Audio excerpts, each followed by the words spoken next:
ভারত, বাংলাদেশ তথা এশিয়া মহাদেশের ৩টি সবথেকে বিষাক্ত সাপের নাম হল। নাম্বার ৩, রাসেল ভাইপার বা চন্দ্রবোরা। রাসেল ভাইপার হল ভারত তথা বাংলাদেশের বর্তমান সময়ের ত্রাস। এর মারাত্মক হিমোটক্সিস বিষ শত্রুর শরীরের রক্তকে জমাট বাঁধিয়ে রক্ত চলাচল বন্ধ করে দেয়। যদি ঠিক সময়ে অ্যান্টিভেনম না দেয়া হয় তাহলে জায়গাটা সম্পূর্ণ পচে নষ্ট হয়ে যায়, এমনকি রোগীর মৃত্যু পর্যন্ত হতে পারে। সাধারণত পশ্চিমবঙ্গ ও বাংলাদেশে বেশি দেখতে পাওয়া যায় চন্দ্রবোরা। নাম্বার ২, ইন্ডিয়ান কোবরা বা স্পেকটিক্যাল কোবরা। ইন্ডিয়ান কোবরা হল অন্যান্য বিষধর সাপের মধ্যে অন্যতম।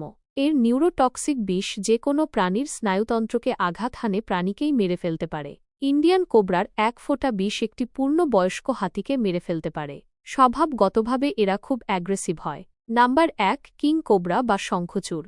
কিং কোবরা বা শঙ্খচূড় পৃথিবীর বিষাক্ত সাপগুলির মধ্যে অন্যতম।